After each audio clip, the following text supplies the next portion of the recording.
friends, Kim from Stamping Imperfection. This is the Bake Me Happy stamp set and the ice cream cone layered stencil set from the Hedgehog Hollow subscription box, the September box. And I wanted to use this stamp set because I really want to show you how I make frosting look more realistic and how I add a little bit of dimension to a tiny little stencil. And also I want to show you how I'm going to add some glossy accents to really make my frosting shiny and to make my ice cream shiny. I haven't played with glossy accents in a while, so I thought it would be fun to do today. So I'm stamping my cupcake in my Color Hive Eclipse black ink. I love this ink because I can immediately start using my Copics. And I stamped it twice because I wanted to do one in chocolate and one with red frosting. And I don't know if I'll use both of them for the card I'm making today, but I just want to give it a try. So I'm starting out here. I'm going to do the chocolate one first, and I'm using, I think this is E41. It's my lightest color, and I'm just kind of going around the outside of each one of those frosting sections. And my goal is to leave white space, because it's the white space that actually makes the frosting look highlight. So I started out next with my E79. Ordinarily, I just start out with my darkest color, but I'm experimenting a little bit here. So with the E79, I just went along the top edge and the sides of each frosting section. And then I took my E77, so I'm going now from darkest to lightest, and went back over the E79, and then I went around the entire outside edge of each of those sections. And then I went to E74, and I'm just going back over the E77, and I'm just widening out the colored area and still trying to leave white space. So now I'm down to my E71, and I'm just filling it in, and that's where I'm going to leave it.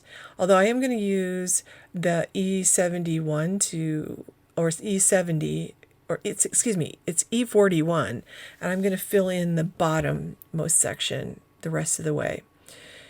And now I'm going to go ahead and use my reds, and I believe this is R59. I would keep wanting to say E, but this time I didn't bother putting the lightest color down. I just started with my darkest. This is how I usually do it. I just wanted to see if it made a difference. I'm sort of heavy-handed, and here I have R27.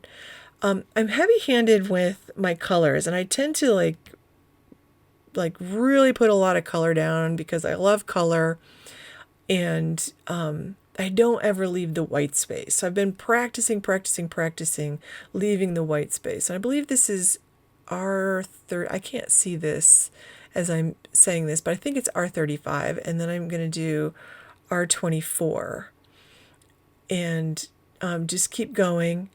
And that brings me down to the white space. And I do have a lighter color. I have R21 there, but I'm not going to use it. I'm going to leave it white, which is hard for me to do. It's hard for me to have self-control to leave that white space. And probably I should have left more, but this is progress for me, so I'm very happy about this. But that white space really does help the frosting look like very realistic. So I'm just using 3 pink colors. I started out with R85, and I went under the cupcake, and then I went along each one of the lines. And then I did R83, and then filled in with R81. And now I'm just going to go over the lines again with my darkest color and just blend out again, because I just want it to be a little bit darker where those lines are. I did the R83 again, and then I'll fill it in again with the R81. And I'll do the same thing for that red cupcake. So I'm going to do the bottom the same exact way. So I put those aside and I fussy cut them out. I just want to give the alcohol ink some time to dry. Now I have the layered ice cream cone stencil, and I'm using here some Distress Oxide. This is brushed corduroy. And then I have Vintage Photo, which is slightly darker. And I'm just going to do the right-hand side of each. I'm just adding a little bit of that darker ink to, the left-hand side. And I'm just making one side of the cone lighter, one side darker. And I like the dimension this gives to the stenciled images. So I always try to do that when I stencil so my stenciled images don't look just really flat. So I'm just going to clean up my space a little bit here before I pull out the ice cream itself. And here I'm using Raw skirt, and I'm covering all of them with this pink. Because I made the cupcake papers pink, I decided that the ice cream would be pink. And I just did a light coat of that Raw skirt. And now I'm just going over and doing just the left-hand side with a little bit more of the Raw skirt. So I only have like one shade of pink here, but I can make one side darker by putting just a little bit more ink over it. I could have done the same thing with the ice cream cone. Instead, I used a slightly darker ink. So now I'm going to just trim this down. I want it to be 4 by 5 1/4. So I'm just going to trim an edge, a side edge and the bottom edge. And now I'm going to pull out all of my goodies. I fussy cut these, and I had a little accident there, and I actually with my scan and cut, because I put it on my brother's scan and cut and the paper slipped. So to fix this, I'm taking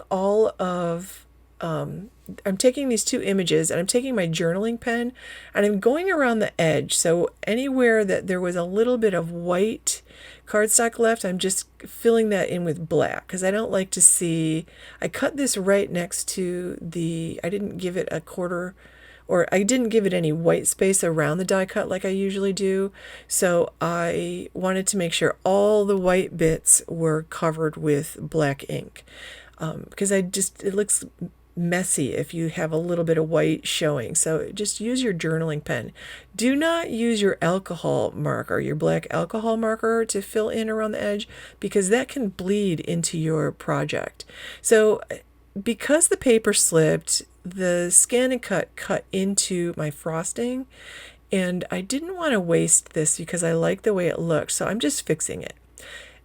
This has happened before, and other ways that I fix this, I'm actually just cutting out a plain white cupcake. I just traced the red frosted cupcake, and then I'm going to use this white piece underneath the red frosted piece to hold it all together, and it will completely hide that snipped line. Like, you won't even be able to see it.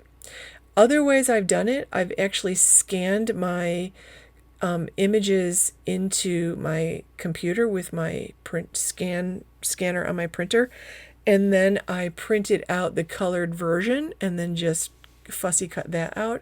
That actually works pretty well too. So surprisingly, there are ways to fix that if that does happen. So here's one way: scanning it and printing out the colored image is another way. So I like to have a little shine or sparkle or metallic shine on my projects. So I got a new jar of Glossy Accents finally. So I'm going to fill in every one of these ice cream cones. Now when I use the Glossy Accents, I kind of like put it all around the edge and then pull it in with the tip into the center of each one of those cones. So I'll do that to every one of those ice cream cones. And I'm also going to do it to the cupcakes. So again, I'm just going to go around the edge of each one of those sections with the Glossy Accents, and then I kind of pull it in and just gently squeeze if I need a little more in the center part. So the whole thing gets filled in. And the key here is to put these aside and give them a good amount of time to dry, at least an hour, and let them dry so you don't smudge them or mess them up, because, you know, at this point you've done a lot of work. So that's what I did. I always go for a walk or something like that. So I pulled out some of this really pretty, this is Rollerskates paper from Maker Forte. I love the cardstocks. And I pulled out some vellum, and I cut the vellum down to 1 1/4, and you can see all the shine. Isn't that fabulous? That chocolate one is still drying, because I know it's still drying because it's cloudy, not clear like the red one. And I'm just going to go ahead and stamp my image onto the vellum, or stamp my sentiment onto the vellum. And I'm putting down a piece of this pretty Rollerskates cardstock. Now I cut this at 4 1/8 by 5 3/8. My card base is 4 1/4 by 11, and I scored and folded it at 5 1/2.